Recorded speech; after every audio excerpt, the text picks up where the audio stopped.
கர்த்தர் நல்லவர், கர்த்தர் நல்லவர், கர்த்தர் நல்லவர். இப்பொழுது என்னுடைய சிறு சாட்சியை மாத்திரம் பகிர்ந்து அதன் பின்பாக நாம் தெய்வ செய்திக்குள்ளாய் நாம் கடந்து சொல்லுவோம். கர்த்தருடைய கிருபையினாலே இந்த 32வது ஆண்டு முடிந்து 33வது ஆண்டை கர்த்தர் எனக்கு காண உதவி செய்திருக்கிறார். கடந்த 32 ஆண்டுகளும் தேவன் தம்முடைய சுத்தத்தின்படியாகவும் தம்முடைய ஆலோசனை கொடுத்து தம்முடைய வழிகளிலே என்னை நடத்தி வந்தார். சிறு வயது முதற்கொண்டு தேவனுடைய வார்த்தையிலும் ஜெபத்திலும் கட்டப்படும்படியாகவும் அதிலே வளரும்படியாக கர்த்தர் கிருபை செய்தார். ஆனால் வாலிப பிரயாயத்திலே, அதாவது டீனேஜ் வரும் பொழுது வேதம் வாசிக்கிறது உண்டு, ஜபிக்கிறது உண்டு. ஆனாலும் ஸ்கூலுக்கு போகும் பொழுது மற்ற இடங்களுக்கு பசங்களோட நான் கபடி விளையாடுறது உண்டு. டிஸ்ட்ரிக்ட் பிளேயரா இருக்கிறதுனால வீட்டுல கபடி விளையாடக்கூடாதுன்னு சொல்லுவாங்க. ஆனாலும் ஸ்கூலுக்கு போயிட்டு ஸ்கூல்ல பெர்மிஷன் வாங்கிட்டு ஸ்கூலுக்காக தான் நான் விளையாட போவேன். டிஸ்ட்ரிக்ட் பிளேயரா இருக்கிறதுனால ஒவ்வொரு இடத்துக்கும் போய் டிஸ்ட்ரிக்ட் பிளே பண்றது உண்டு. ஸோ அப்படி போகிற நேரங்களிலே சில நேரங்களிலே கர்த்தரை விட்டு விலகுகிற சூழ்நிலை காணப்பட்டது. ஆனாலும் ஒவ்வொரு நாளும் ஒரு கடமைக்காக ஜெபிக்கிற ஜெபமா இருந்தாலும் அதிலே ஒரு நாள் கர்த்தர் என்னோடு பேசினார். நானும் என்னுடைய சகோதரனும் உட்கார்ந்து காலையிலே உட்கார்ந்து ஜெபிக்கும் பொழுது, வேதத்தை வாசிக்கும் பொழுது கர்த்தர் ஏசாயா 14:29 வசனத்தை வாசிக்கும்படி கர்த்தர் கிருபை செய்தார். அந்த வசனத்தை கொண்டு கர்த்தர் என்னோடு பேசினார். தாய் தன் பாலகனை மறந்தாலும் நான் உன்னை மறப்பதில்லை என்கிற வார்த்தையை கொண்டு பேசினார். அதுதான் முதல் முறை கர்த்தர் என்னோடு என்னை குறித்து பேசுகிற காரியமாய் இருந்தது. அதற்கு முன்பாக நாங்கள் 5ஆம் வகுப்பு படிக்கும் பொழுதிருந்தே கர்த்தர் அபிஷேகத்திலே நிரப்பினார். எனக்கு 10 வயசு இருக்கும் பொழுது எங்களுடைய தாயார் வீட்டிலே நாங்கள் ஜெபித்துக் கொண்டிருந்தோம். ஒவ்வொரு சனிக்கிழமையும் உபவாசம் ஜெபம் இருக்கும். ஸோ அந்த உபவாச ஜெபத்துக்கு முந்தின நாள், ஆக்சுவலா அந்த உபவாச ஜெபத்துல தான் நான் அபிஷேகம் பெற்றேன். ஆனா அதுக்கு முந்தின நாள் ஆக்சுவலா டேடி இல்லாதனால என்ன செஞ்சோம்னா, வீட்டுக்கு மேல கேபிள் லைன் போகும். அதுலதான் ஒரு ஹுக் போட்டு அதுல இருந்து தெரியாம படம் பார்த்தோம். அதை என்னுடைய தாயார் பார்த்துட்டாங்க. ஒரு சினிமா படம் தான். உடனே அங்க ஒப்பு கொடுத்து ஜெபிக்க சொன்னாங்க. அன்னைக்கு ஒப்பு கொடுத்து ஜெபிச்சு அழுகும் போது அப்ப அழுது ஒப்பு கொடுக்கும்போது அவங்க சொன்னாங்க, நீங்க பாவத்துல இருந்து வெளில வரணும், இதுல இருந்து வெளியில வரணும்னா நீங்க அபிஷேகம் பெறணும். அதனால இன்னைக்கு நீங்க அபிஷேகத்துக்காக ஜோமனுங்கன்னு சொல்லி வெள்ளிக்கிழமை எங்களுக்கு இரவு சொன்னாங்க. உட்கார்ந்து இரவு ஜெபத்துல நானு, என்னுடைய தாயார், என்னுடைய சகோதரர் 3 பேரா உட்கார்ந்து ஜெபித்தோம். அடுத்த நாள் காலை உபவாச கூட்டம். ஒவ்வொரு நாள் சனிக்கிழமை அது ஃபேமிலி ஃபாஸ்டிங் ப்ரேயர். அதுலயும் உட்கார்ந்து ஜெபிக்க சொன்னாங்க. கர்த்தர்ட்ட ஒப்பு கொடுங்க, கர்த்தாவே என் வாய்களை திறங்க, என் நாவுகள் கட்டுகள் அவிழ்க்கப்படட்டும் சொல்லி ஜெபிங்கன்னு சொன்னாங்க. அப்படி ஜெபிக்கும் போதுதான் கர்த்தர் அந்த அபிஷேகத்தை கொடுத்தார், அந்நிய பாஷையின் வரங்களை கொடுத்தார். அந்த நாளிலே தீர்க்க தரிசனத்தின் வரத்தையும் கர்த்தர் கொடுத்தார். அதன் மூலமாய் கர்த்தர் நடத்தி வந்தார். ஆனால் இந்த டீனேஜ் வரும் பொழுது சில காரியங்களே நான் விலகி போகும் பொழுது கர்த்தர் இந்த ஏசாயாவின் புஸ்தகத்திலே சொல்லப்பட்டுள்ள தாய் தன் பாலகனை மறந்தாலும் நான் உன்னை மறப்பதில்லை என்கிற வார்த்தையை கொண்டு கர்த்தர் என்னோடு பேசினார். அப்ப எனக்குள்ளாக ஒரு கேள்வி வந்தது, எப்படி தன் தாய் பாலகனை மறக்க முடியும்? அது எப்படி முடியும்? அது முடியாத காரியம் அல்லவா? அதுவும் இங்கிலீஷ் வேதாகமத்தில் சக்கிங் பேபி என்று போட்டு இருக்கிறது. ஒண்ணுகிற குழந்தை என்று நாம் தமிழ்ல போட்டு, பட் சக்கிங் பேபின்னா பால் இல்லைன்னா அதனால் வாழ முடியாது. அப்படிப்பட்ட ஒரு குழந்தையை எப்படி தாய் மறக்க முடியும் என்கிற ஒரு கேள்வி எனக்குள் வந்தது. அது 2007ஆம் ஆண்டு அந்த கேள்வி வந்தது. அதை வைத்து அநேக நேரம் யோசித்து பார்த்தேன், ட்ரை பண்ணி பார்த்தேன், பைபிள்ல வாசிச்சு பார்த்தேன். பட் அதுக்குரிய விளக்கங்கள் வரல. 2 ஆண்டுகளாய் அந்த வார்த்தை மாத்திரம் எனக்குள் ஓடிக்கொண்டே இருந்தது. ஒரு நாள் காலையிலே ஒரு 7 மணிக்கு, எங்களுக்கு சனிக்கிழமை, அங்க உட்கார்ந்து வீட்டுல நல்லா படுத்து தூங்கிட்டு இருக்கோம். மார்னிங் ஒரு 7 மணி போல ஒரு தரிசனம் வந்தது. அதிகாலையிலே ஒரு நல்ல தூக்கத்துல ஒரு சொப்பனம் வந்தது. அது என்னவென்றால், என்னுடைய தாயார் மரித்து அவர்கள் அந்த ஃப்ரீசர் பாக்ஸ், ஐஸ் பாக்ஸ்ல எங்களுடைய ஹால்ல வீட்டுல வைத்திருக்கிறார்கள். அது சுத்தி இருக்கிற ஜனங்கள் அழுகலாம் இல்லை, நல்லா பாட்டு பாடிக்கிட்டு இருக்காங்க. இதுதான் நான் பார்த்தது. என்னுடைய தாயார் மரித்து அவர்களுக்கு ஐஸ் பாக்ஸ்ல நடு ஹால்ல வச்சிருக்காங்க. ஆனா சுத்தி இருக்கிற ஜனங்கள்லாம் ஒயிட் ட்ரெஸ் போட்டு, சிஸ்டர்ஸ் பிரதர்ஸ் எல்லாம், அதாவது பெண்கள் ஆண்கள் எல்லாருமே நல்ல white dress, white sorry, white dress போட்டு உட்கார்ந்து பாட்டு பாடிக்கிட்டு இருக்காங்க.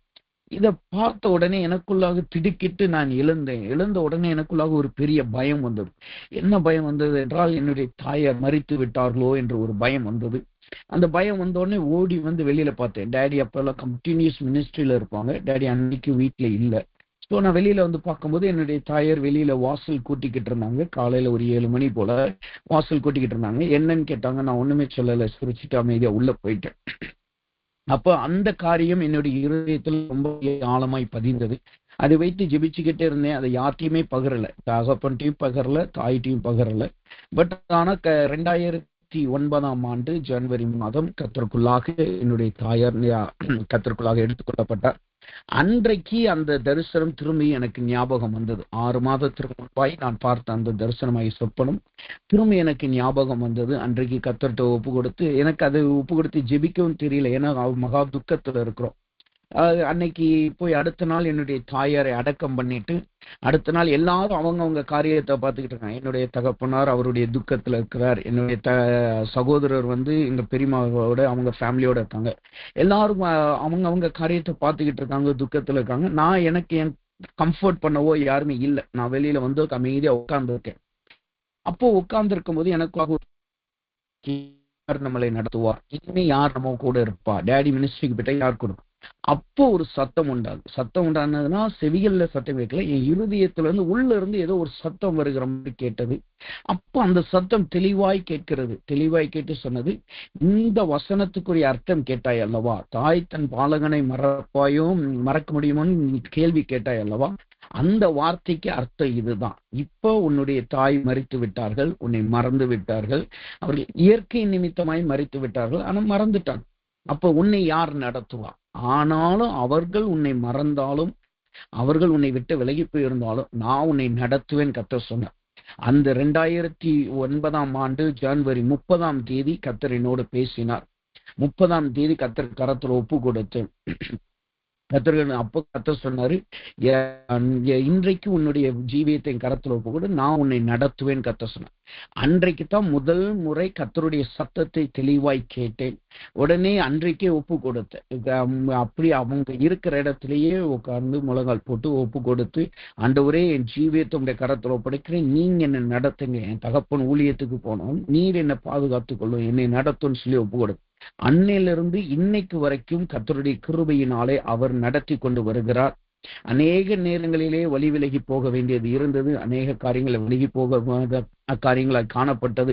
ஆனாலும் தம்முடைய கிருபையினாலும் தம்முடைய இரக்கத்தினாலும் இம்மட்டும் அவருடைய ஊழியத்திலும் அவருடைய வார்த்தையிலும் இருக்க கர்த்தர் கிருபை செய்திருக்கிறார்.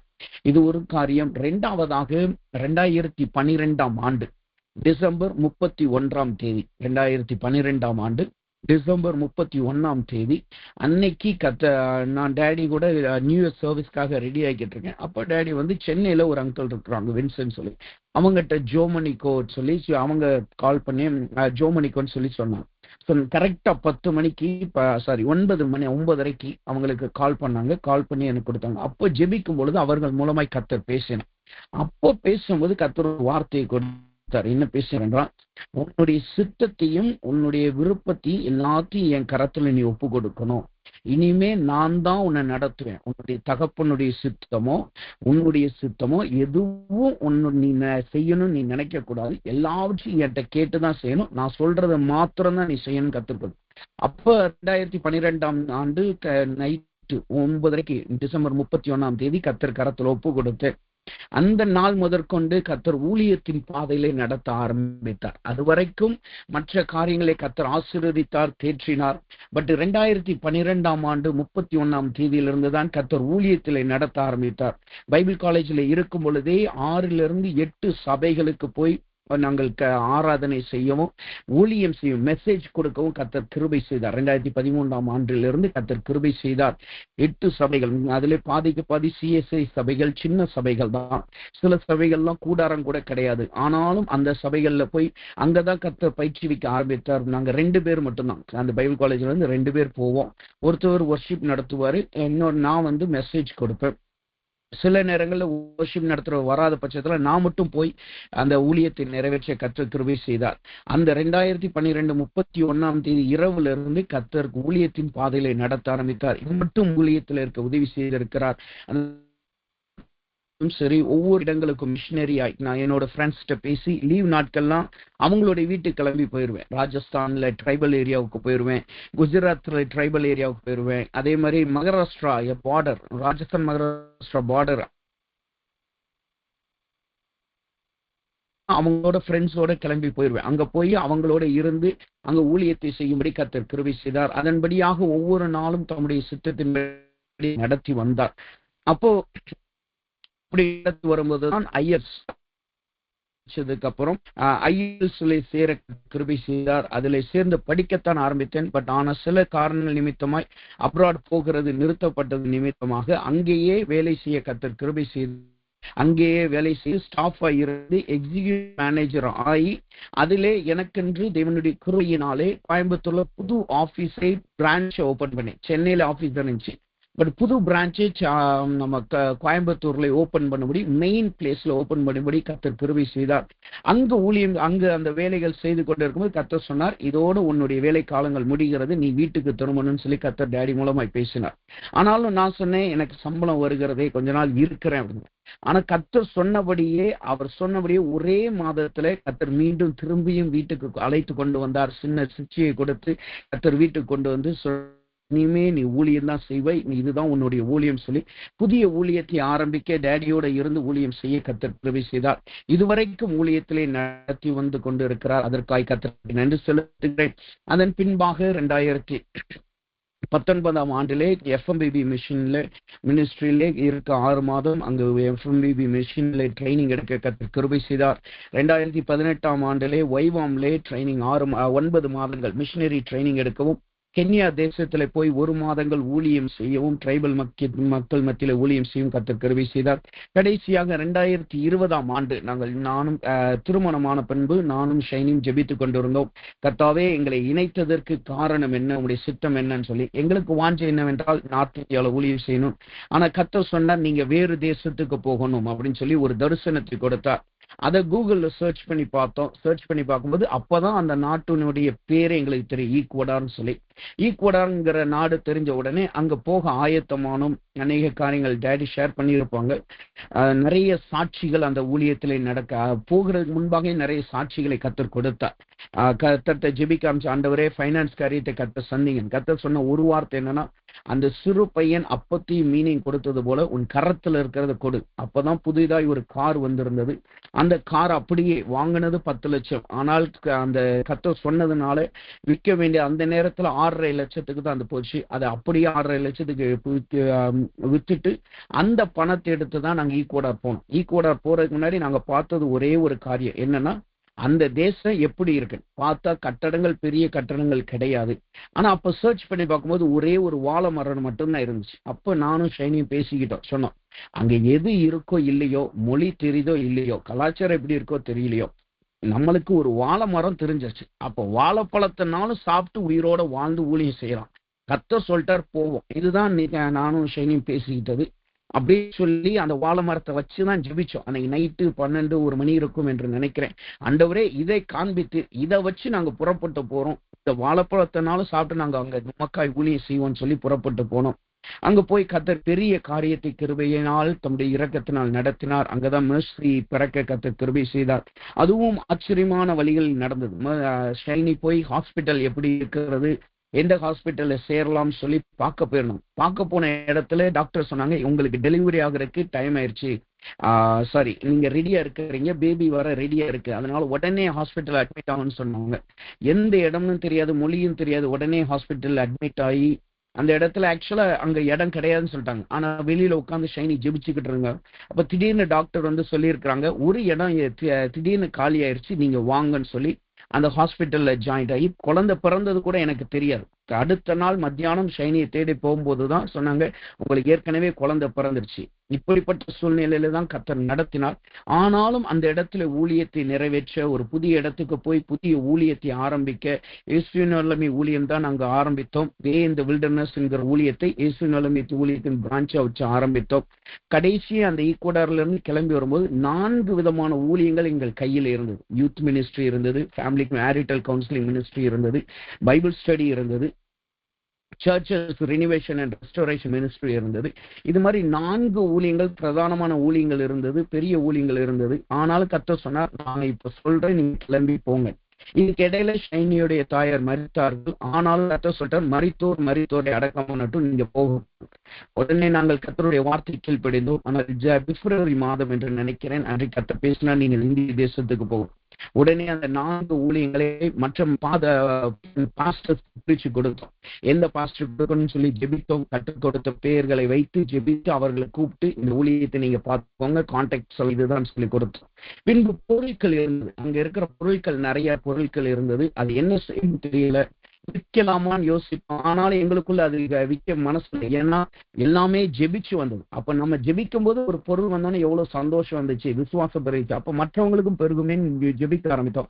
அப்ப கர்த்தர் சொன்னா, நீங்க எல்லாத்தையும் விற்க கூடாது, நான் சொல்றதை மாத்திரம் நீங்க வித்துட்டு மற்றதெல்லாம் நீங்க ஜனங்களுக்கு கொடுக்கன்னு சொல்லி, அப்போ நைட்டு உட்காந்து ஜெபிக்க ஆரம்பித்தோம். சில போதகர்களுடைய பேரு, விசுவாசிகளோட பேரையும் கர்த்தர் கொடுத்தார். அதை வைத்து ஜெபித்து அவர்களுக்கு என்னென்ன பொருள் கொடுக்கணும்னு சொல்லி, ஃப்ரிட்ஜ், வாஷிங் மிஷின், டிவி, எல்லாமே, கட்டில், 8 கட்டில்கள் இருந்தது. எல்லா கட்டில்கள், இந்த பொருட்கள் எல்லாமே லிஸ்ட் போட்டோம். லிஸ்ட் போட்டு முதல் கர்த்தர்ட்ட சொன்னோம், ஆண்டவரே, இதை நாங்க ஒரு மனுஷன் நீங்க சொல்லியிருக்க இந்த ஃப்ரிட்ஜை கொடுக்க போறோம்னு சொல்லி ஒரு பாஸ்டர் கால் பண்ணோம். கால் பண்ண அடுத்த செகண்ட், நாங்க சொன்ன அடுத்த செகண்ட் அவர் அழுது என்ன சொன்னார்னா, நேத்துக்கு தான் நாங்க எங்கிட்ட பணமே இல்லை, ஃப்ரிட்ஜ் எல்லாம் வேஸ்டா போச்சு, மீட்டெல்லாம் வேஸ்டா போச்சு, எங்களுக்கு பணமும் இல்லை, ஊழியம் செய்யறோம் ஆனா பணம் இல்லை, அதுக்கு என்ன எப்படி ஃப்ரிட்ஜ் கிடைக்குமோன்னு ஜெபிச்சுக்கிட்டு இருந்தோம். ஆனா கர்த்தர் உங்க மூலம் பேசிட்டான்னு சொல்லி அவருக்கு எங்களுக்கு உறுதியாய் மாறினது. உடனே எல்லா பொருட்களையுமே யார்ட்டையும் பணம் வாங்காமல் 90% எல்லா பொருட்களையும் விற்று அங்க இருக்கிற ஜனங்களுக்கு அழைத்து எல்லாருக்கும் இலவசமாய் கொடுத்தோம். அதுலயும் முக்கியமாய் நாங்கள் யோசித்தது என்னவென்றால், யாருக்கு கொடுக்கிறோங்கிறது மற்றவங்களுக்கு தெரியக்கூடாதுங்கிறதுல உறுதியா இருந்தோம். அதனால ஒரு மனுஷனை நாங்க காலையில 10 மணிக்கு வர சொல்றோம்னா, அடுத்த மனுஷனை நைட் 8 மணிக்கு தான் வர சொல்லுவோம். யாரையும் நீங்க சொல்லவும் வேண்டாம், நாங்க காமிக்கவும் கூடாதுன்னு சொல்லி அப்படி மறைமுகமாய் அந்த ஊழியத்தை கொடுத்துட்டு வர கர்த்தர் கிருபை செய்தார். எதற்காக இதை சொல்லுகிறேன் என்றால், நாங்கள் இங்கிருந்து கிளம்பி போகும்போது எங்க கையில இருந்து 3 சூட்கேஸ், மூணே சூட்கேஸ்ல நாங்க இங்க இருந்து ஈக்குவடாருக்கு கிளம்பி போனோம். ரிட்டர்ன் வரும்பொழுது அந்த 3 சூட்கேஸோட தான் திரும்பி வர கர்த்தர் கிருபை செய்தார். பூரமும் இல்லை, குறைவும் இல்லை. இது எதற்காக சொல்லுகிறேன், கர்த்தர் அந்த இடத்துல வளரவும் அநேகருக்கு உதவி செய்யவும், வரும் பொழுது எதோடு நாங்கள் போனோமோ அதோடு திரும்பி வர கர்த்தர் கிருபை செய்தார். நல்ல சாட்சியோடு திரும்பி வர கர்த்தர் கிருபை செய்தார். அதற்காக கர்த்தருக்கு நன்றி செலுத்துகிறேன். மட்டும் கர்த்தர் நடத்தினார், அதற்காக நன்றி செலுத்துகிறேன். ஜீவனோடு கர்த்தர் வைத்திருக்கிறார், அதற்காகவும் கர்த்தருக்கு நன்றி செலுத்துகிறேன். எனக்காகவும் ஷைனிக்காகவும் மர்சிக்காகவும் டேடிக்காகவும் ஜெபித்துக் கொள்ளுங்கள். கர்த்தர் எந்த நோக்கத்துக்காக இந்திய தேசத்துக்கு அழைத்து வந்தாரோ, இது எங்களுடைய நாங்க பிறந்த இடம், ஆனாலும் வரும்போது சொல்லிட்டு வந்தது என்னன்னா, ஆண்டவரே, நாங்க எங்க சொந்த வீட்டுக்கு போகல, எங்க சொந்த தேசத்துக்கு போகல சொல்லி ஜெபிச்சுட்டு வந்தோம். இந்த இடத்துல கர்த்தர் என்ன சித்தம் வைத்திருக்கிறாரோ அதை நிறைவேற்றணும். எந்த சித்தத்தின்படி கர்த்தர் எங்களை அழைத்து வந்தாரோ அதுக்கு நாங்க பாக்கியவான்களாகவும் உருவாக்கப்பட்டவர்களாயும் ஆயத்தம் உள்ளவர்களாயும் காணப்படணும். அதற்காக எங்களுக்கு ஜெபித்துக் கொள்ளுங்கள். எல்லா விதத்திலும் உருவாக்கப்படவும், குறிப்பாய் கர்த்தர் சித்தம்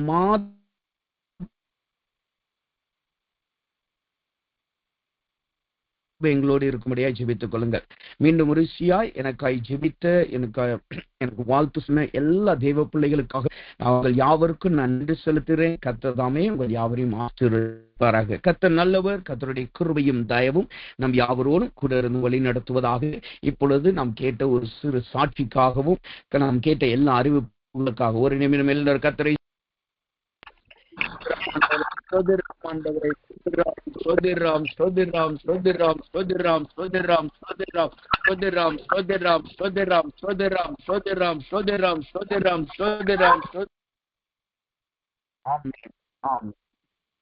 கர்த்தர் நல்லவர், கர்த்தருடைய கிருபையும் தயவும் நம் யாவரோடு கூட இருந்து வழி நடத்துவதாக.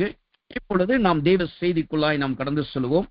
தேவ செய்திக்கு ஆதாரமாக வேதத்திலிருந்து ஒரு வசனத்தை நாம் வாசிப்போம். உபாகமத்தின் புஸ்தகம் 32வது அதிகாரம் 12வது வசனத்தை நாம் வாசிப்போம்.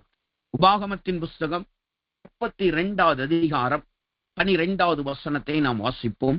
அந்த வார்த்தை இப்படியாய் சொல்லுகிறது, கர்த்தர் ஒருவரே அவனை வழிநடத்தினார், அந்நிய தேவன் அவர்களோடு இருந்ததில்லை. அந்த வசனத்தை மீண்டும் ஒரு விஷயம் வாசிக்கிறேன். கர்த்தர் ஒருவரே அவனை வழிநடத்தினார், அந்நிய தேவன் அவரோடு இருப்பதில்லை. இந்த வசனத்தை கொண்டு கர்த்தர் நம்மளோடு பேசும்படியாய் ஒரு நிமிடம் நாம் தேவ செய்திக்காய் ஜெபித்து தேவ செய்திக்குள்ளாய்.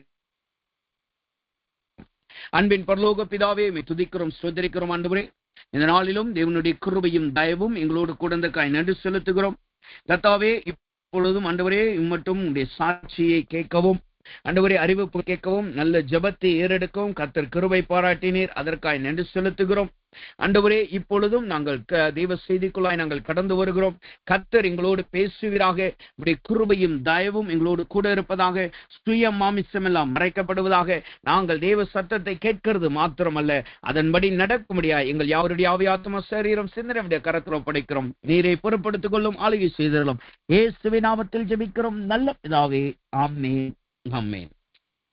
உபாகமத்தின் புஸ்தகம் 32வது அதிகாரம் 12வது வசனம் முதல் பகுதி இப்படியாய் சொல்லுகிறது, கர்த்தர் ஒருவரே அவனை வழி நடத்தினார், அந்நிய தேவன் அவரோடு இருந்ததில்லை.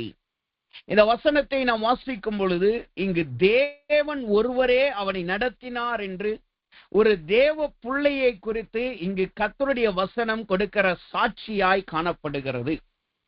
இந்த வசனம் சொல்லுகிறது, தேவன் ஒருவரே அவனை நடத்தினார்.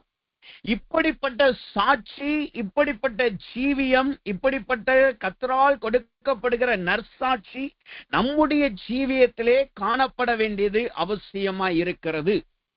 நாம் இந்த வருடத்தின் கடைசி மாதத்திலே கடைசி பகுதிக்குள்ளாய் நாம் கடந்து வந்திருக்கிறோம். இன்னும் சில நாட்களிலே இந்த மாதத்தை முடிந்து, இந்த ஆண்டை முடித்து நாம் புதிய ஆண்டுக்குள் பிரவேசிக்கிறவர்களாய் நாம் காணப்படுகிறோம். ஆனால் இந்த புதிய ஆண்டுக்குள் பிரவேசிக்க போகிற நமக்குள்ளாக எப்படிப்பட்ட சாட்சி நம்முடைய ஜீவியத்தில் இருக்கிறது என்பதை நிதானித்து பார்ப்போமாக. நமக்குள்ளாக நம்முடைய ஜீவியத்தை குறித்து இன்றைக்கு எப்படிப்பட்ட சாட்சி நமக்குள் காணப்படுகிறது என்பதை நாம் நிதானித்து பார்ப்போமாக. இந்த வார்த்தை தெளிவாய் சொல்லுகிறது, கர்த்தர் ஒருவரே அவனை நடத்தினார். உங்களுடைய சாட்சியை குறித்து அல்லது யாரினை நடத்தினார், எப்படி நான் கடந்து வந்தேன் என்கிற யோசனை, கேள்வி நமக்குள் காணப்பட்டால் இந்த வசனம் நம்மளுக்கு அதை உறுதிப்படுத்துகிறது. என்ன உறுதிப்படுத்துகிறது? நாம் இன்றைக்கு ஜீவனோடு இருப்பதும், இந்த ஆண்டிலே, இந்த மாதத்திலே, இந்த நேரத்தை காண்கிறதும், வரப்போகிற புதிய ஆண்டை நாம் காணப்போகிறோம் அல்லவா, அது எதனால் என்றால் கர்த்தர் ஒருவரே நம்மளை நடத்தினதனால். சில நேரங்களிலே நாம் மனிதர்கள் நம்மளை நடத்தினார்கள் என்று நாம் நினைக்கிறோம். சில நேரங்களிலே நம்முடைய எஜமான்கள், முதலாளிகள் நம்மளை நடத்தினார்கள் என்று நினைக்கிறோம். ஆனால் வேதம் என்ன சொல்லுகிறது? கர்த்தர் ஒருவரே நம்மளை நடத்தினார். கர்த்தர் நம்மளை நடத்தாவிட்டால் நாம் வழியிலே அழிந்து போனவர்களாய் காணப்பட்டு இருப்போம். கர்த்தருடைய இரக்கம் நம்முடைய இடத்துல இல்லாவிட்டால் நாம் என்றைக்கோ நாம் மடிந்து போனவர்களாய் காணப்பட்டு இருப்போம். அப்ப இங்க வசனம் சொல்லுகிறது, கர்த்தர் ஒருவனே அவனை வழி நடத்தினார். அவர் வழி நடத்தினார் என்றால் அது என்ன அர்த்தத்தை காட்டுகிறது? வேதம் சொல்லுகிறது, ஏசாயாவின் புஸ்தகம் 63வது அதிகாரம் 13வது வசனத்தை நீங்க படிச்சு பார்த்தீங்கன்னா அந்த வார்த்தை சொல்லுகிறது, ஒரு குதிரை வனாந்திர வெளியிலே நடக்கிறது போல அவர் இடராதபடிக்கு அவர்களை ஆழங்களில் நடக்க பண்ணினவர் எங்கே? அந்த வார்த்தை சொல்றத பாருங்க, அவர்கள் ஆழங்களில் அவர்களை நடக்க பண்ணினவர். அப்ப நம்முடைய தேவன் நம்மளை இம்மட்டும் வழிநடத்தினார், அவர் ஒருவரே நம்மளை வழிநடத்தினார் என்றால் இன்னொரு அர்த்தம், நாம் கடந்து வந்த எல்லா ஆழங்களிலே அவர் நம்மளை நடத்துகிறவராயிருந்தார். இந்த வசனத்தின் முதல் பகுதி சொல்லுது பாருங்க, குதிரை வனாந்தர வெளியிலே நடக்கிறது போல. வனாந்தர வெளியிலே குதிரை நடக்கிறது என்பது எதை காட்டுகிறது? வனாந்தர வெளியிலே அங்கு ஒரு ரோடு இருக்காது, ஒரு குறித்த பாதை இருக்காது, குறித்த அந்த செல்ல வேண்டிய வழிகள் அங்கு காணப்படாது. ஆனால் குதிரையோ அந்த எஜமானனுடைய சொல்லை கேட்டு அல்லது அந்த குதிரையை நடத்துகிற மனுஷனுடைய சொல்ல கேட்டு அது அப்படியே போகிறதாய் காணப்படும். குதிரைக்கு அங்க இருக்கிற பாதை தெரியாமல் இருக்கலாம், குதிரை வந்த பாதையிலோ அல்லது போகிற பாதையோ அறியாமல் இருக்கலாம். ஆனால் அந்த குதிரையின் மீது அமர்ந்திருக்கிற அந்த மனுஷனுக்கு, அந்த எஜமானனுக்கு அவர் எங்கே போகிறார் என்பது நன்றாய் தெரிந்திருக்கிறபடினால் அந்த பாதை தெரியாத வழியிலும் குதிரையை நடத்துகிறார் அல்லவா, அதே போல கர்த்தர் நம்மளை ஆழங்களிலே நம்மளை நடத்தி கொண்டு வந்திருக்கிறார். ஆழங்களிலே நம்மளை நடக்க பண்ணினவராய் அவர் காணப்படுகிறார். இங்கு சொல்லப்படுகிறது அவர் ஆழங்களிலே இடராதபடி நடத்தி இருக்கிறாராம். அப்ப ஆழங்கள் என்றால் என்ன அர்த்தம்? ஆழங்கள் என்பது எதை காட்டுகிறது? ஆதியாகமத்தின் புஸ்தகம் 1வது அதிகாரம் 2வது வசனம் சொல்லுகிறது, ஆழத்தின் மேல் இருள் இருந்தது, தேவ ஆவியானவர் ஜலத்தின் மேல் அசைவாடி கொண்டிருந்தார். ஆழத்தின் மேல் இருள் இருந்தது. அப்ப ஆழங்களிலே நடத்தினார் என்றால் என்ன அர்த்தம்? நம்முடைய இருளான பாதையிலே அவர் நம்மளை நடத்துகிறவராய் காணப்பட்டார். வழி தெரியாத பாதையிலே அவர் நம்மளை நடத்துகிறவராய் காணப்பட்டார்.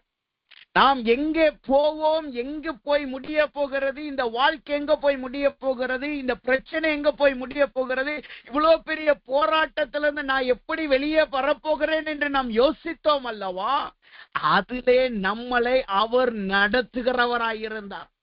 யோசிச்சு பாருங்க, கடந்த மாதங்களிலே, கடந்த நாட்களிலே எவ்வளோ பெரிய இருள் எல்லாம் நம்ம வாழ்க்கையில வந்துச்சு. நம்ம நினைச்சோம் அந்த இருள் நம்மளை மூடிக்கொள்ளும், அந்த இருளிலே நாம் மரித்து போவோம் என்று நினைத்தோம். நேற்றைய தினத்திலே ஒரு சின்ன வீடியோவை பார்த்தேன். அது நார்வேயில இருக்கிற வீடியோ என்று நினைக்கிறேன். அது எக்ஸாக்டா அந்த லொகேஷனுடைய பேர் தெரியல. வெறும் 30 செகண்ட்ஸ் தான் பார்த்தேன். அந்த வீடியோல பார்த்தா அங்க அந்த வீடியோல பேசிக்கிட்டு இருந்த ஒரு ஸ்ரீ என்ன சொல்றாங்கன்னா, நீங்க என்ன சுத்தி பாருங்க, எல்லா விளக்குகளும் எரியுது, வானத்தை பாருங்க கருப்பா இருக்கு, நைட்டு போல தெரியுது அல்லவா அப்படிங்கிறது. அது உண்மையாகவே அவங்க நிற்கும் போது அவங்களை சுத்தி எல்லாம் லைட்டா எரியுது, வானங்கள் எல்லாம் இருண்டு போயிருக்கு. அப்ப கேட்டாங்க, இந்த டைம் என்னன்னு தெரியுமா உங்களுக்கு? இது 9 மணி அல்லது 8 மணி நீங்க நினைக்கலாம், ஆனா மத்தியானம் 3 மணி சொன்னாங்க. இந்த டிசம்பர் மாதத்துல அவங்க இருக்கிற தேசத்துல மத்தியானம் 3 மணிக்கெல்லாம் இருட்ட ஆரம்பிச்சிருமா. 3 மணிக்கெல்லாம் நம்ம ஊர்ல 8 மணிக்கு எப்படி இருட்டு இருக்கோ அது போல நல்ல இருட்டாய் மாறி போகுமா. அந்த இருட்டாய் மாறி போயிடுச்சுன்னா அதுக்காக அங்க இருக்கிற விளக்குகள்லாம் திரும்ப எரியுமா. அது காலையில சூரியன் வர வரைக்கும் அந்த அப்ப யோசிச்சு பாருங்க, இருள் எவ்வளவு நேரம் அந்த இடத்த மூடி இருக்கும். இதே போல சம்மர் டைம்ல வெயில் அதிகமா இருக்குமா, வெளிச்சம் அதிகமா இருக்குமா. நைட்டு கூட, நைட்டு 12 மணி கூட நண்பகலை போல காணப்படும் என்று சொன்னாங்க அந்த வீடியோல. எதற்காக இதை சொல்லுகிறேன் என்றால், இரவு நேரத்துல ஒரு மனுஷன் வாழ வேண்டும் என்றால், நடக்க வேண்டும் என்றால் அவனுக்கு வெளிச்சம் தேவைப்படுகிறதா இருக்கிறது. அதே போலதான் நம்முடைய வாழ்க்கையில இருளான பகுதியிலே கர்த்தர் நம்மளுக்கு வெளிச்சமா இருந்து நம்மளை நடத்தி கொண்டு இருந்திருக்கிறார். இப்ப யோசிச்சு பாருங்க, உங்க வாழ்க்கையில எந்த பகுதியில நீங்க ஆழமான வழியில நீங்க நடந்தீங்க, எந்தெந்த காரியத்துல ஆழமான பகுதியில நீங்க நடக்கிறவர்களாய் காணப்பட்டீங்க, அவைகளிலிருந்து இன்றைக்கு நீங்க ஜீவனோடு வெளியில வந்திருக்கிறீங்கள் அல்லவா. இன்றைக்கு அந்த ஆழங்கள் உங்க வாழ்க்கையில இல்ல அல்லவா, இன்றைக்கு அந்த இருள் உங்க வாழ்க்கையில இல்ல அல்லவா. காரணம் என்ன? அவர் நம்மளை வழி நடத்துகிற தேவனாய் இருந்தார். அவர் மாத்திரமே நம்மளை வழி நடத்துகிற தேவனாய் இருந்தார். அப்ப தேவ சமூகத்துல வந்திருக்கிற நாம் இன்றைக்கு கர்த்தரை துதிப்போமாக. கர்த்தர்ட்ட சொல்லுங்க, ஆண்டவரே என்னை இந்த ஆண்டிலே, இந்த மாசத்திலே இதுவரைக்கும் என்னை நடத்தி வந்தீரே. என் வாழ்க்கையில இருந்த எல்லா ஆழமான பகுதியிலும், எல்லா இருண்ட பகுதியிலும், எல்லா இருள் சூழப்பட்ட நேரங்களிலும் கர்த்தர் என்னை நடத்தி கொண்டு வந்தீரே. அதற்காய் ஸ்தோத்திரம் என்று ஒப்பு கொடுப்போம். அதற்காய் கர்த்தரை துதிப்போமாக. அப்ப வசனம் சொல்லுகிறது, அவர் ஒருவரே அவனை வழி நடத்தினார். அவர் ஒருவரே அவனை வழி நடத்தினார். அப்ப நம்முடைய இருளான காலமான பகுதியிலே அவர் ஒருவரே நம்மளை வழி நடத்து. சரி, அவர் இருளான பகுதியிலே, ஆழமான பகுதியிலே அவர் ஒருவரே நம்மளை நடத்தினார் என்றால், அவர் எப்படி நம்மளை நடத்தி கொண்டு வந்தார், எந்த பாதையில நடத்தி வந்தார் என்று நமக்கு தெரியும். ஆனா அந்த பாதையில எப்படி நம்மளை நடத்தி கொண்டு வந்தாராம்? அதற்கு ஒரே ஒரு உதாரணத்தை வேதத்திலிருந்து பார்த்து நாம் செபிப்போம்.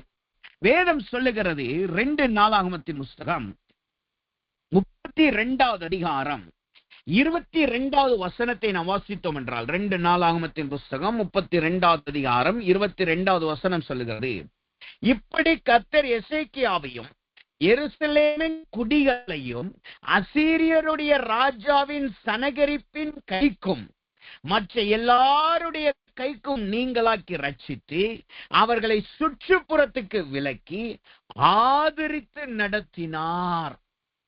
நாம் கடந்து வந்த பாதை ஆழங்கள், இருள் நிறைந்த பாதை. ஆனா அந்த இருளும் ஆழமும் நிறைந்த பாதையில கர்த்தர் நம்மளை எப்படி நடத்தினாராம்? நம்மளை ஆதரித்து நடத்தினார். வேதம் சொல்லுகிறது, ஒரு மனுஷன் சுமந்து கொண்டு போவது போல அவர் நம்மளை சுமந்து கொண்டு வந்தார். நாம் கடந்து வந்த பாதையிலே நாம் தனித்திருக்கும் போதும் சரி, நாம் மற்றவர்களோடு இருந்தும் தாம் தனிமையாய் உணரும் போதும் சரி, நாம் இருளான பகுதியை போகும்போதும் சரி, அவர்களை எப்படி நடத்தினாராம்? நம்மளை ஆதரித்து வழி நடத்தி இருக்கிறார். ஒரு தகப்பனும் தாயும் எப்படி தன் பிள்ளையை ஆதரித்து நடத்துவாரோ, நான் உன்னோடு கூட இருக்கிறேன், நீ கலங்காதே, நான் உன்னை நேசிக்கிற தேவன், நான் உன் கரத்தை பிடித்து நடத்துகிறேன்னு சொல்லி நம்மளை ஆதரித்து நடத்தினார். ஆதரித்து நடத்தினா என்ன அர்த்தம்னா, அவர் நமக்கு துணை நின்றிருக்கிறார். கிறிஸ்து சொன்னார், என் பிதா என்னை ஒருபோதும் தனியா இருக்க விட்டது இல்லை. நீங்க எனக்கு ஆகாரம் கொடுக்காம இருந்திருக்கலாம், நீங்க எனக்கு நல்ல தண்ணீர் கொடுக்காம இருந்திருக்கலாம், நீங்க எனக்கு தங்க இடம் கொடுக்காம இருந்திருக்கலாம், ஆனா என் பிதாவோ என்னை ஒருபோதும் தனியா இருக்க விட்டதில்லை. அப்ப இந்த வசனம் சொல்லுது, அவர் நம்மளை ஆதரித்து நடத்தினார் என்றால் என்ன அர்த்தம்? எந்த நேரத்துல உங்களுக்கு கைகளை கொடுத்து உங்களுடைய கடல்ல இருந்து உங்களை தூக்கி விடணுமோ அந்த நேரங்களிலே உங்களிலே தம்முடைய கரத்தை நீட்டி உங்களை தூக்கி விட்டிருக்கிறார்.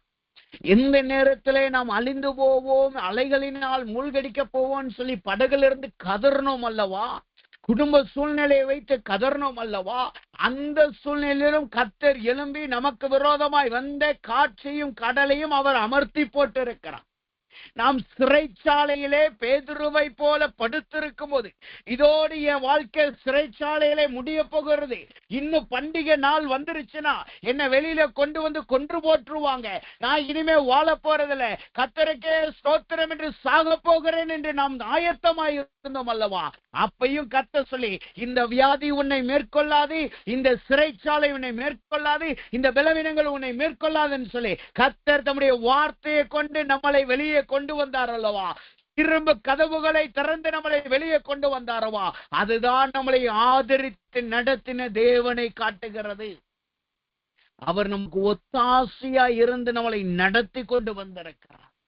யோசித்து பாருங்க, எந்தெந்த பாதையிலே நம்மளை ஆதரித்து வந்திருக்கிறார், எந்தெந்த காரியத்திலே நம்மளை ஆதரித்து வந்திருக்கிறார். இதை சொல்லும் பொழுது நான் சாட்சியை சொன்னது நிமித்தமாய் திரும்பி கர்த்தர் நினைவூட்டுகிறபடினால் ஒரு காரியத்தை பகிர விரும்புகிறேன். நான் ஈக்குவடார் தேசத்துல இருக்கும்போது மூன்றாம் ஆண்டுல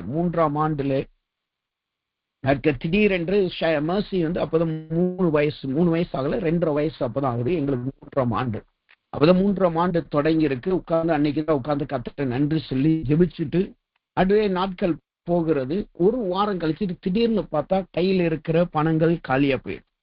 கையில பணங்கள் இல்லை. ஏன்னா எங்களுக்கு ஒரு கான்செப்ட் உண்டு, ₹100 வந்துச்சுன்னா 70 வந்து ஊழியத்துல மற்றவங்களுக்கு தாங்க இருக்கும், 30% எங்களுக்கு. இப்படிதான் நாங்க அங்க இருக்கிற அக்கௌண்ட்ஸை நாங்க மேனேஜ் பண்றது உண்டு. அது எங்களுக்கு கற்றுக் கொடுத்த ஆலோசனை. ஸோ அப்படிதான் நாங்க மேனேஜ் பண்ணோம். ஸோ எங்க கையில இருந்த பணங்கள் செலவழிந்தது. ஊழியத்துக்குரிய பணம் கொஞ்சம் இருந்துச்சு, அது உண்மைதான். பட் ஆனா கையில இருந்த பணங்கள் செலவழிந்தது. இப்ப நாளைக்கு மெர்சிக்கு நாங்க வந்து இது வாங்கணும், டைப்பர்ஸ் வாங்கணும், மற்ற பொருட்கள் வாங்கணும், பால் இருக்கு, ஆனா பட் டைப்பர்ஸ் மற்ற முக்கியமான காரியங்கள் எதுவுமே இல்லை. அப்போ கர்த்தர் சமூகத்துல உட்கார்ந்து ஜெபிக்க ஆரம்பித்தோம். உள்ள ஒரு டெம்டேஷன் வருது. என்ன டெம்டேஷன் வருது? கர்த்தருக்காக தானே நீ ஊழியத்துக்கு வந்த, அப்ப ஊழியத்திற்கு கொஞ்சம் எடுத்து நீ செலவழிச்சுட்டு மொத்த பணம் வந்த பிறகு நீ அதுல போட்டனே என்ன ஆகுது? அதை கர்த்தர் மன்னிச்சிருவார்ல, அல்லது கர்த்தர் உன்னுடைய சூழ்நிலை அறிஞ்சிருப்பாருன்னு சொல்லி ஒரு ஓட்டம் அப்படியே ஓடிக்கிட்டு இருக்கு. நாங்க 2 பேருமே ஷேர் பண்ணிக்கிட்டு இருக்கோம், நானும் ஷைனியும். ஆனாலும் எங்களுக்குள்ள ஒரு வைராக்கியம், அது ஊழிய பணம் தொடக்கூடாது, அதுக்கு இதுக்காய் வந்தது, மற்ற ஒரு காரியத்துக்காய் வந்தது, அது தொடக்கூடாது. அப்போ உட்கார்ந்து ஜெபிச்சுக்கிட்டு இருக்கோம், ஜெபிக்கிறோம். அன்னைக்கு காலையில உட்கார்ந்து ஜெபிக்க ஆரம்பிக்கிறோம். நாங்க யூஸ்வலா எங்களுக்கு அப்படி போராட்டம் வரும்போது 2 பேரும் கரத்தை பிடிச்சி ஜெபிக்கிறோம், முழங்கால் போட்டு 2 பேர் கையை பிடிச்சுக்கிட்டே அப்படியே மேல தூக்கி ஜெபி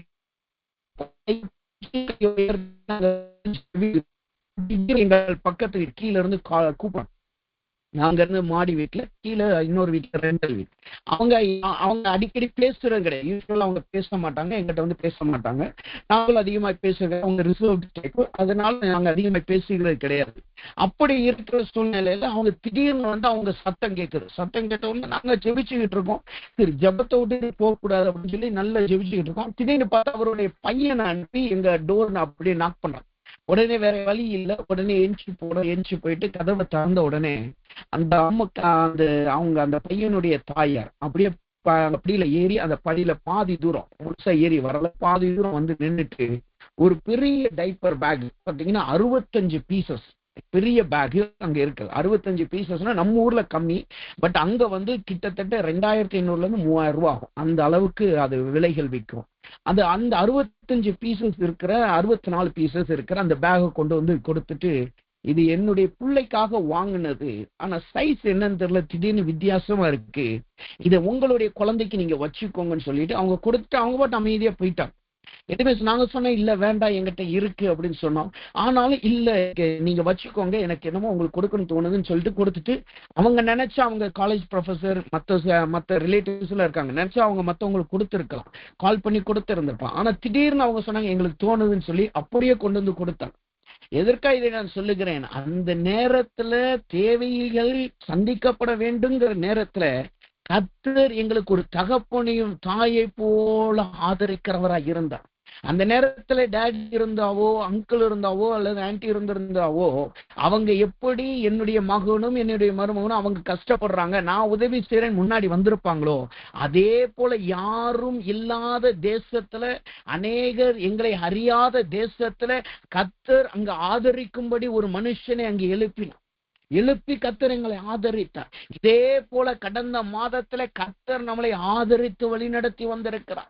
யார் என்று அறியாதவர்கள் நமக்கு வந்து உதவி செய்திருக்கிறார்கள், யார் என்று புரியாதவர்கள் நமக்கு வந்து உதவி செய்திருக்கிறார். அவர்களை இனியும் நாம் கண்டதும் இல்லை. அன்று ஒரு நாள் நாம் கண்டிருப்போம், ஆனா இன்னைக்கு அவங்க நம்முடைய கான்டாக்ட்ல இல்லாம இருக்கலாம். அந்த நேரத்திலே அவர்களை கொண்டு கர்த்தர் நம்மளை ஆதரிக்கிறவராய் காணப்பட்டிருக்கிறார். அப்படிதான் ஆழங்களின் இருளான பகுதியிலே இல்லாமையிலும் போராட்டத்திலும் கர்த்தர் நம்மளை வழி நடத்துகிறவராய் இருந்தார். அதனாலதான் வேதம் சொல்லுகிறது, அவர் ஒருவரை நம்மளை வழி நடத்துகிற தேவனாய் இருந்தார். அப்ப இங்க வசனம் சொல்லுகிறது, அவர் உங்களை ஆதரித்து அவர் ஒருவரே உங்களை நடத்தி வந்தார். அப்ப எப்படி நம்மளை ஆதரித்திருக்கிறார் அந்த வசனம் சொல்லுது பாருங்க. அவர் ஆதரிக்கும் போது அங்க என்ன நடக்கிறதா, 2 காரியங்களிலிருந்து நம்மளை ஆதரித்து வந்திருக்கிறார். வசனம் சொல்லுகிறது, ஒன்னு ராஜாவாகிய சனகரிப்பாவின் கைக்கும், அடுத்தது அந்த வசனம் சொல்லுது அவர்களுடைய சுற்றுப்புறத்தாருக்கும் விலக்கி. 2 கூட்டத்தாரிடத்திலிருந்து நம்மளை ஆதரித்து வழி நடத்தி வந்தார். அநேக காரியங்கள் இருக்கிறது, ஆனால் நேரம் இல்லாதபடினால் 2 காரியம் மாத்திரம் பார்ப்போம். ஒன்னு சனகரிப்பாவின் கைக்கும், 2வது சுற்றுப்புறத்தாருக்கும். அப்ப சனகரிப்பா என்றால் என்ன அர்த்தம்? அவன் ஒரு அசிரிய ராஜாவை காட்டுகிறது. அவன் ஒரு அசிரிய ராஜா. அவன் அந்த தேசத்தை, இஸ்ரவேல் தேசத்தை எசேக்கியா ராஜா ஆளுகை செய்யும் நாட்களிலே 2ஆம் விசை வந்து அவன் முற்றுகையை போடுகிறான். என்ன செய்கிறான்? அவன் சுற்றி இருக்கிற மற்ற தேசங்களை அவன் மேற்கொள்ள ஆரம்பிக்கிறான். அவன் மேற்கொண்டு எல்லா ஜனங்களை ஜெயிச்சுட்டு வரும்போது, இப்ப எசேக்கியா ராஜா இருக்கிற இடத்துக்கு அவன் வருகிறான். வந்த உடனே அவன் என்ன செய்கிறான்? அந்த தேசத்தை அவன் முற்றுகையை போட்டு சொல்றான். முற்றுகையை போட்டு, நான் எப்படி மற்ற தேசத்தை நான் மேற்கொண்டேனோ அதே போல இந்த தேசத்தை நான் மேற்கொள்ளுவேன். வசனம் சொல்லுகிறது 2 நாளாகமத்தின் புஸ்தகம் 32வது அதிகாரம் 13வது வசனத்தை நீங்க படிச்சு பார்த்தீங்கன்னா அந்த வார்த்தை சொல்லுகிறது, நானும் என் பிதாக்களும் தேசத்துக்கு சகல ஜனங்களுக்கும் செய்ததை அறியீர்களோ.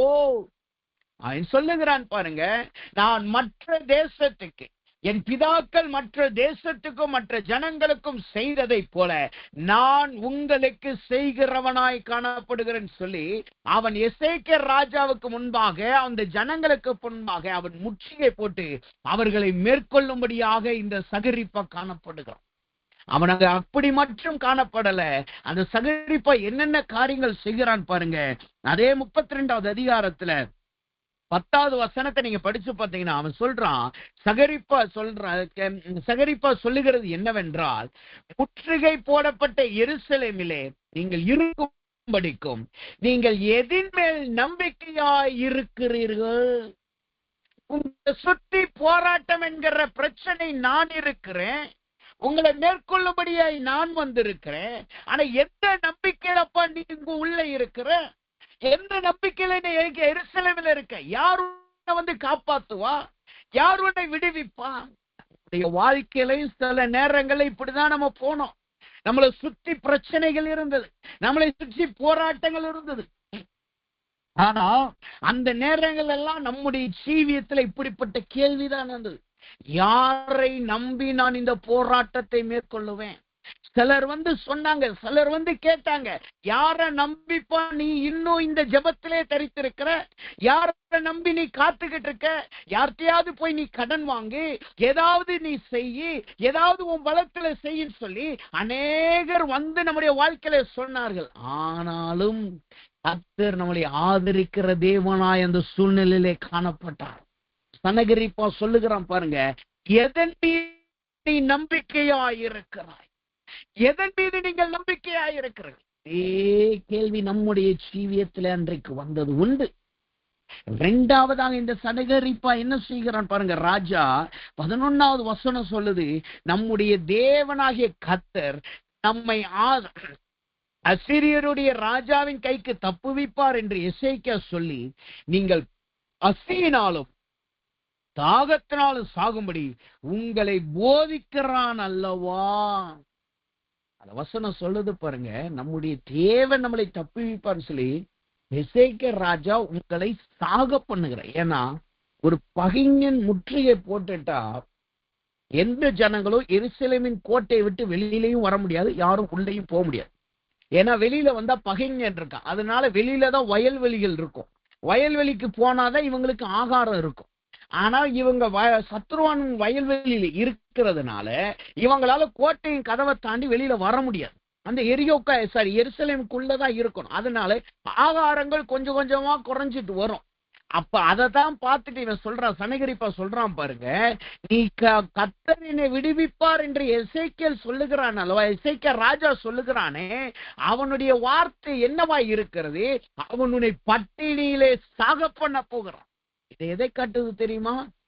எசேக்கியா ராஜாவின் வார்த்தையை போல கர்த்தர் இந்த கடந்த மாதங்களிலே நமக்கு வாக்குத்தத்தம் பண்ணினார் அல்லவா? ஆண்டு தொடங்கும் போது வாக்குத்தத்தம் பண்ணினார் அல்லவா? பிரச்சனைகள் வரும்போது, போராட்டம் வரும்போது இப்படிப்பட்ட நினைவு நம்முடைய ஜீவியத்துல வந்துச்சா? நம்ம பக்கத்துல இருக்கிறவங்க, ரட்சிக்கப்படாதவங்க, புறஜாதிகள் சொன்னாங்களா, நீ வாக்குத்தத்தம் நம்பிக்கிட்டு இருக்கிற, தீர்க்க தரிசனம் நம்பிக்கிட்டு இருக்க, ஆனா அந்த தீர்க்க தரிசனத்தினாலே நீ சாக போகிற, அதை நம்பி நீ பசியில சாக போகிறேன் என்று சொன்னார்கள் அல்லவா?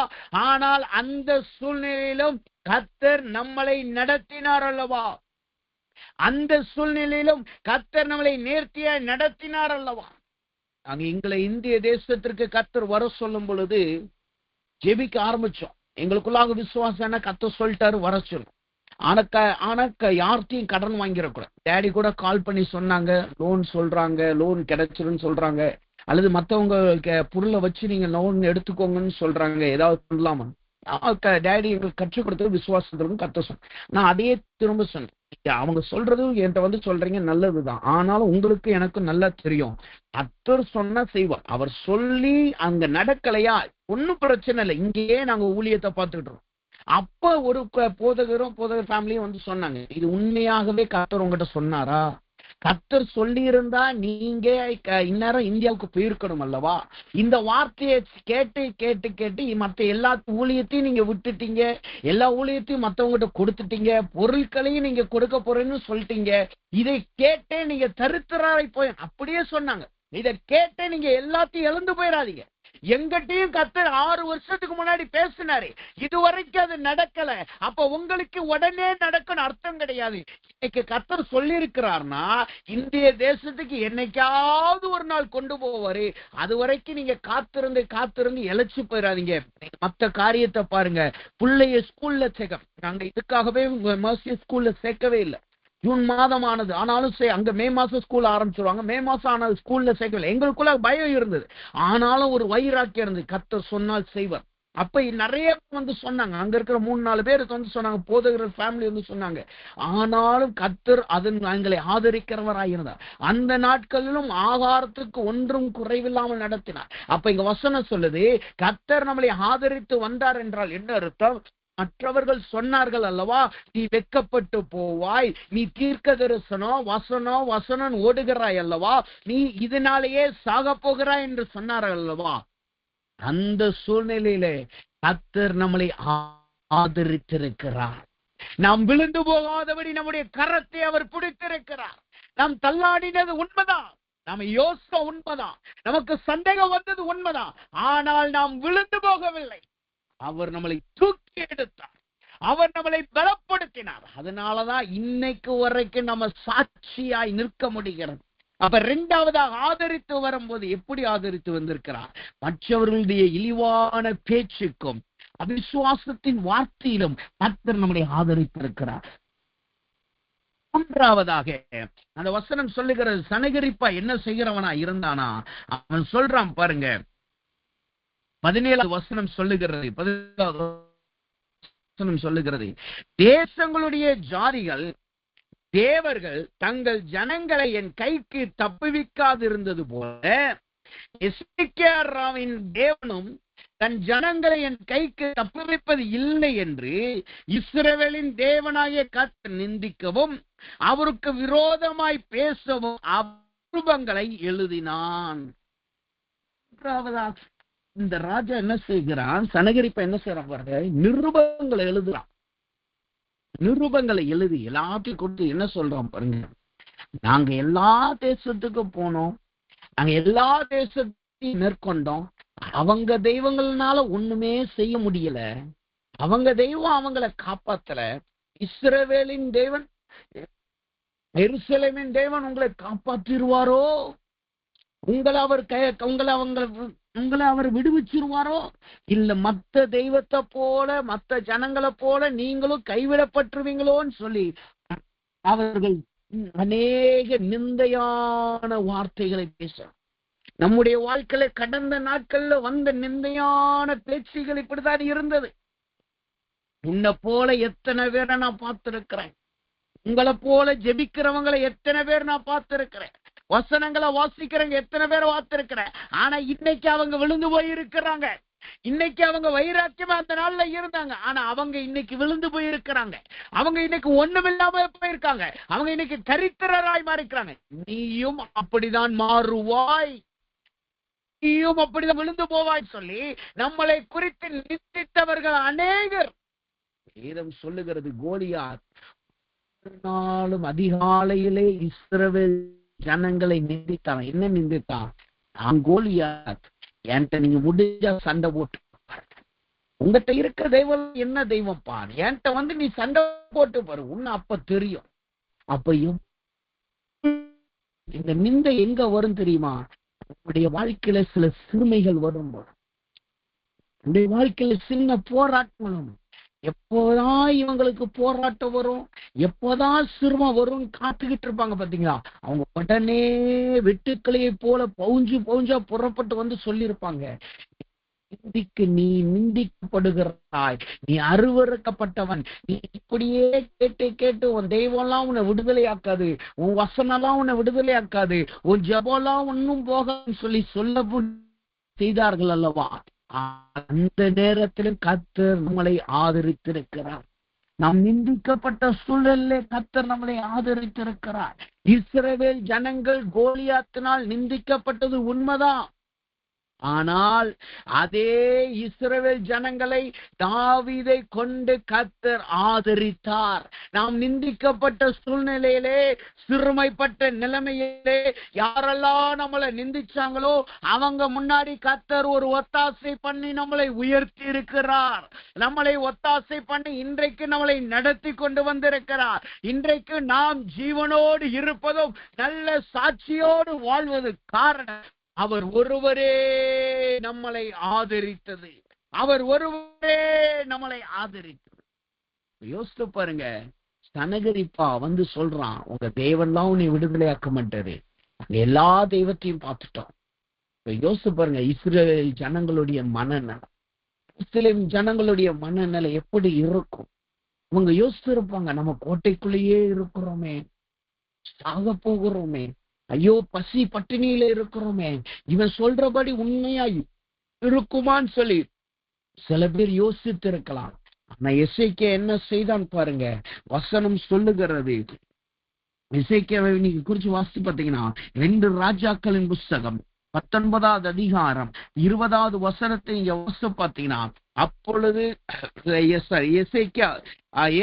எசேக்கியாவுக்கு சொல்லி அனுப்பு. அதுக்கு முன்னாடி நீங்க வசனங்களை நீங்க வாசித்து பார்த்தீங்கன்னா, எசேக்கியா ராஜா தேவனை நோக்கி விண்ணப்பம் பண்ணுகிறான். தேவனை நோக்கி விண்ணப்பம் பண்ண உடனே அங்க கர்த்தர் வார்த்தை இறங்குது. வார்த்தை இறங்கி ஏசாயாவின் மூலமா எசேக்கியாவுக்கு சொல்லப்படுகிறது. என்ன சொல்லப்படுகிறது?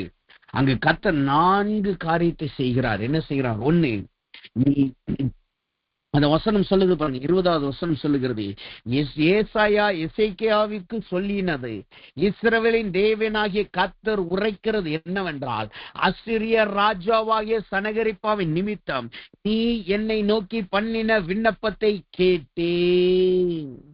அவர் நம்மளை ஆதரித்து வந்தார். அவர் ஒருவரே நம்மளை ஆதரித்து வந்தார் என்றால் என்ன அர்த்தம்? அவர் நம்முடைய விண்ணப்பத்தை கேட்டிருக்கிறார். நம்முடைய கூக்குரலை அவர் கேட்டிருக்கிறார். இங்க விண்ணப்பத்தை கேட்டார் என்றால் என்ன அர்த்தம்? வேதம் சொல்லுகிறது, யாத்ராகமத்தின் புஸ்தகம் 4வது அதிகாரம் என்று நினைக்கிறேன், வசனம் சொல்லுகிறது, தேவன் இஸ்ரவேல் ஜனங்களின் பெருங்குற்றலின் சத்தத்தை கேட்டு அவர்களை நினைவு கூர்ந்தார். என்ன அர்த்தம்? நாம் ஆதரிக்கப்படும்படியாய் கர்த்தர் நம்மளை நினைவு கூர்ந்தார். கர்த்தர் நம்மளை நினைவு கூர்ந்தார். நாம் போன போராட்டம் உண்மைதான், ஆனால் அந்த போராட்டத்துல கர்த்தர் விண்ணப்பத்தை கேட்டார். யோசிச்சு பாருங்க, எத்தனை ஜெபத்தினுடைய விண்ணப்பத்தை கர்த்தர் கேட்டிருக்கிறார். எத்தனை காரியங்களில் நம்மளுக்கு பதில் கொடுத்திருக்கிறார். நாம் அந்த நேரத்துல அழுத உண்மைதான், அந்த நேரத்துல போராடின உண்மைதான், ஆனா ஜெபிச்ச உடனே கர்த்தர் கேட்டு நம்மளை பதில் கொடுத்திருக்கிறார். கர்த்தர் நம்மளை நினைவு கூர்ந்திருக்கிறார். அதுதான் தேவன் ஒருவரே நம்மளை ஆதரித்து வந்தது. 2வது அங்க என்ன நடக்குது? 28வது வசனம் சொல்லுது, 2 ராஜாக்கள் 19:28 சொல்லுது பாருங்க, நீ எனக்கு விரோதமாய் கொந்தளித்து வீணாய் பேசின என் செவிகளுக்கு ஏறினபடியினால் நான் உன்னை துரட்டை உன் மூக்கிலே என் கடிவாளத்தை உன் வாயிலும் போட்டு நீ வந்த வழியிலே உன்னை திரும்பி கொண்டு போவேன் என்று அவனை குறித்து சொல்லுகிறார். என்ன சொல்லுது பாருங்க, அந்த சனகரிப்பா வந்த வழியிலே திரும்பி போகும்படி கர்த்தர் செய்தார். அவர் நம்முடைய ஜெபத்தை கேட்டார். அவனை எப்படி கூட்டு போறார் பாருங்க, அவன் மூக்குல கொரட போட்டு அவன் வாயிலே கடிவாளத்தை போட்டு இழுத்துட்டு போறான். மூக்குல கொரடு போட்டுனா அந்த கொரடு போட்டுட்டு அந்த மாடால எதையும் செய்ய முடியாது. எஜமான் சொல்றதை கேட்டுதான் ஆகணும். ஏன்னா மூக்குல அந்த காயங்கள் வரும். வாய் கடிவாளம் போட்டுட்டா அது நினைச்சா எதையும் பேசவும் முடியாது. ஆனா கர்த்தர் அதே போலதான் சனகரிப்பா என்கிற ஆவிக்கு நமக்கு கர்த்தர் செய்தார். நம்முடைய வாழ்க்கையில இருந்து எல்லா சனகரிப்பாவுக்கும் கர்த்தர் இதே காரியத்தை தான் செஞ்சார். அவர் எல்லா புறப்பட்டு வந்த வெள்ளம் போன்ற சத்துக்கள் வந்த விதத்துல அப்படியே திரும்பி போனார். கடல்ல போய் நின்று பாத்தீங்கன்னா அலைகள், கடல்ல போய் அந்த அலைகளை போறங்க வேகமா வரும், ஆக்ரோஷத்தோடு எழும்பி வரும், ஆனா சத்தத்தோடு நுரையோட எழும்பி வரும். வந்து ஒரு தூரம் வந்த உடனே அது அப்படியே திரும்பி போயிடும். ஏன்னா வேதம் சொல்லுது, சமுத்திரத்தை இம்மட்டும் வா, இது இம்மட்டும் வா, இதுக்கு மேல வராத என்று கர்த்தர் கட்டளையிட்டு இருக்கான்னு சொல்லி யோபு 39 அதிகாரத்துக்குள்ளே நீங்கள் படிக்க முடியும். அப்ப இம்மட்டும் வான்னு கர்த்தர் ஒரு கடலுக்கே சொன்னத இன்னைக்கு வரைக்கும் அந்த அலைகள் கேட்குது அல்லவா? அந்த அலைகள் எப்படி வந்த விதமா திரும்பி போதோ, அதே போல நம்முடைய வாழ்க்கையில வந்த சனகரிப்பாக்கள் திரும்பி போயிருக்கிறார்கள். எல்லா சனகரிப்பான நிந்தைகள், எல்லா சனகரிப்பான தேவையில்லாத பேச்சுக்கள், இழிவான பேச்சுக்கள், நம்முடைய இருதயம் கரைந்து போக வேண்டிய அளவுக்கான பேச்சுக்கள், அவிசுவாசத்தை கொண்டு வருகிற பேச்சுக்கள், வெட்கப்படுத்துகிற பேச்சுக்கள், அப்படிப்பட்ட மனுஷர்கள் எந்த வழியிலே வந்தார்களோ அதே வழியிலே திரும்பி போகும்படி கர்த்தர் செய்திருக்கிறார். மூன்றாவதாக வேதம் சொல்லுகிறது, 2 ராஜாக்கள் 19:35 சொல்லுகிறது, இரவு அன்று ராத்திரி சம்பவித்தது என்னவென்றால், கர்த்தருடைய தூதன் புறப்பட்டு அவன் ஓடி போனது சனகரிப்பாவை திரும்பி கொண்டு போனது மாத்திரமல்ல, இப்ப சனகரிப்பாவோட ஒரு கூட்டம் வந்திருக்கும் பாத்தீங்களா? அந்த கூட்டத்தை கர்த்தர் என்ன செய்தாரா?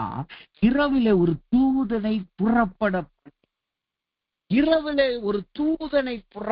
பண்ணி அந்த தூதன், ஒரு தூதன் என்ன செய்யலாம்? 1,85,000 பேரை கொன்று போன 1,85,000 ஒரு தூதன். யோசித்து பாருங்க, நம்முடைய வாழ்க்கையில சனகரிப்பாவை கர்த்தர் துரத்தினானா எப்படி துரத்தி இருக்கிறாரு? ஒரு தூதனை அனுப்பி சனகரிப்பா எந்த பலத்தோடு வந்தானோ, எந்த பலத்தை நம்பி வந்தானோ, அவைகளை கர்த்தர் வாழ்க்கையில வந்த சனகரிப்பாக்கள் யாருடைய பலத்துல, யாருடைய தூண்டுதல்ல வந்தாங்களோ அவங்களை தூண்டி விட்ட பலப்படுத்தின ஒவ்வொருவரையும் கர்த்தர் நமக்காய் சங்கரித்திருக்கிறார். கடைசி அந்த அதிகார கடைசி வார்த்தை சொல்லுது பாருங்க, சனகரிப்பாவோ அவன் சொந்த குமாரனினால் கொன்று போடப்பட்டான். எதை காட்டுது? எழும்பி வந்த சனகரிப்பா மரித்து போனான். எழும்பி வந்த சனகரிப்பா இல்லாமல் போனான். ஆனால் எசேக்கியா ராஜாவோ, ஏசாயாவோ, எருசலேமின் மக்களோ இன்றைக்கும் உயிரோடு இருக்கிறவர்களாய் மாறினார்கள். சனகரிப்பா மரித்து போனான், ஆனால் அவர்களோ உயிரோடு இருந்தார். இதே போலதான் கர்த்தர் நம்மளை ஆதரித்து வந்திருக்கிறார். கடைசியா அந்த சுற்றும் புறத்திலும் நம்மளை ஆதரித்தார். அப்படின்னா என்ன அர்த்தம்? வசனம் சொல்லுகிறது, சுற்றும் புறத்திலும் அவனுக்கு இளைப்பாறுதலை கொடுத்து 2 நாளாம் 15 அவர் முதலாவது சனகரிப்பாவை நமக்காய் கொன்று போட்டு அவர்களுடைய ஜனங்களை நமக்காய் சுட்டெரித்து, மூன்றாவதாக நமக்கு நல்ல ஒரு இளைப்பாறுதலை கொடுத்தார். இப்ப எல்லாரும் நம் கண்களை மூடுவோம். இப்ப யோசித்து பாருங்க, இந்த மாதம் முழுவதும் அவர் ஒருவரே நம்மளை நடத்தி வந்தார். என்ன அர்த்தம்? அவர் ஒருவருக்கே நம்ம நன்றி செலுத்தணும். நம்முடைய போதகரோ, நம்முடைய ஊழியக்காரர்களோ, தேவ பிள்ளைகளோ, அவிசுவாசிகளோ, விசுவாசிகளோ, சத்துருக்களோ யாருமே நடத்தி வரல. யார் நம்மளை நடத்தி வந்தார்? அவர் ஒருவரே நம்மளை நடத்தி வந்தார். மற்ற ஜனங்கள் நம்மளுக்கு உதவி செஞ்சாங்க, உண்மைதான். நம்முடைய போதகர் மூலமாய் வார்த்தை வந்தது உண்மைதான். தீர்க்க தரிசனங்கள் வந்தது உண்மைதான். நம்முடைய சபை போதகர் மூலமாய் ஊர்ல வார்த்தைகள் வந்து ஆறுதல் வந்தது உண்மைதான். அவங்க எல்லாம் சொன்னது உண்மைதான். ஆனா அவர்களை பயன்படுத்தினது யார்? கர்த்தர் அவர்களை அனுமதிக்காமல் அவர்களால் நமக்கு ஆறுதல் சொல்லி இருக்க முடியாது. கர்த்தர் அறிவிக்காமல் அவர்களால் தீர்க்க தரிசனம் சொல்லியிருக்க முடியாது. அப்ப எல்லா கனமும் மகிமையும் இன்னைக்கு யாருக்கு போகணும்? அவர் ஒருவரே. அப்ப இப்போ கண்களை மூடுங்க, எல்லாரும் நினைவுக்கு கொண்டு வாங்க. கடந்த 11 மாதங்கள் கடந்து அவர் நம்மளை எப்படியெல்லாம் கர்த்தர் நடத்தினார். எல்லா நிந்தையான பேச்சுல எல்லாம் கர்த்தர் நம்மளை எப்படியெல்லாம் விடுதலையாக்கினார். எல்லா சனகரிப்பாவுக்கும் நம்மளை எப்படியெல்லாம் விடுதலையாக்கினார். சுற்றும் புறத்துல எப்படியெல்லாம் நம்மளுக்கு விடுதலை கொடுத்தார், இளைப்பாறுதலுக்கு கொடுத்தார். அதை நினைவு கூர்ந்து எல்லாரும் கர்த்தருக்கு நன்றி சொல்லுது. ஆண்டவரே, நீர் ஒருவரே என்னை ஆதரித்தீர், நீர் ஒருவரே என்னை வழி நடத்தினீர்களே. எல்லாரும்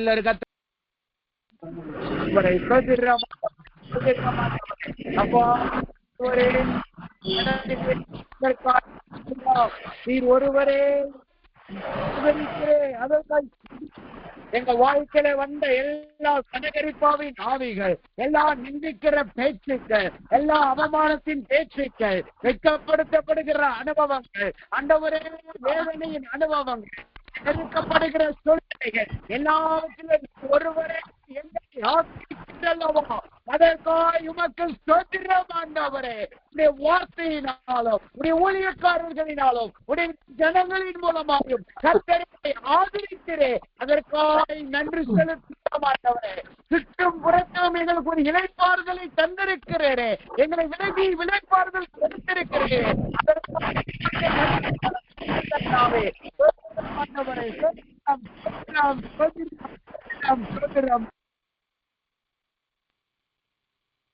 ஆமென் ஆமென். நாம் ஜெபிப்போம். அன்பின் பரலோக பிதாவே, துதிக்கிறோம், ஸ்தோத்திரிக்கிறோம். ஆண்டவரே, இந்த நாளிலும் ஆரம்பம் முதல் மட்டும் கர்த்தருடைய கரம் கொண்டு ஸ்தோத்திரம். இன்றைக்கும் ஆண்டவரே, சாட்சியை கேட்க உதவி செய்தீர், நல்ல வசனத்தை தியானிக்க உதவி செய்தீர், அதற்காய் நன்றி செலுத்துகிறோம். ஆண்டவரே, தேவ செய்தியிலே உடைய வார்த்தை எங்களோடு இடைப்பட்டதற்காய் நன்றி செலுத்துகிறோம். ஆண்டவரே, வழி நடத்தின தேவன் அவரே, எங்களை ஆதரித்து வந்ததற்காய் ஸ்தோத்திரம். ஆண்டவரே, ஒருவரே எங்களை இம்மட்டும் நடத்தி வந்தீர். மனுஷர் சுமந்து வருவது போல எங்களை நீர் ஆதரித்து வந்தீரே, அதற்காய் ஸ்தோத்திரம். எல்லா நிந்தையான பேச்சுகள், இனிவான பேச்சுகள், போராட்டங்கள், பிரச்சனைகள், சனகரிப்பாவின் ஆவிகள், சுற்றுப்புறத்தின் போராட்டங்கள், இவைகள் எல்லாவற்றிலிருந்து கர்த்தர் எங்களை நீ நடத்தி வந்தீரே, அதற்காய் உமக்கு ஸ்தோத்திரம். ஆண்டவரே, நீர் ஒருவரே எங்களை நீ நடத்தினீர், நீர் ஒருவரே எங்களை வழி நடத்தினீர், நீர் ஒருவரே எங்களை ஆதரித்தீர், அதற்காய் உமக்கு நன்றி செலுத்துகிறோம் கர்த்தாவே. ஆண்டவரே, ஏசாயாவின் புஸ்தகம் 46வது அதிகாரம் 4வது வசனம் சொல்லுகிறது போல, ஆண்டவரே, முதிர் வயது வரையும் அப்படி செய்வேன் என்ற வார்த்தையின்படி இன்றைக்கும் பிள்ளைகள் யாரெல்லாம் ஜெபத்தில் இருக்கிறார்களோ, ஜெபத்தை யாரெல்லாம் வந்து ஆண்டவரை பங்கு பெற்றார்களோ, ஒவ்வொருவரையும் இதுவரைக்கும் ஆதரித்து வந்த தேவன், இதுவரைக்கும் விடுதலையாக்கி வந்த தேவன், அவர்கள் முதிர் வயது வரைக்கும், நர வயது வரைக்கும், கர்த்தரை சந்திக்கும் நாள் வரைக்கும், மரணம் நேரிடும் வரைக்கும் கர்த்தர் நீர் ஆதரித்து நடத்துவீராக. நீர் ஒருவரே ஆதரித்து நடத்துவீராக.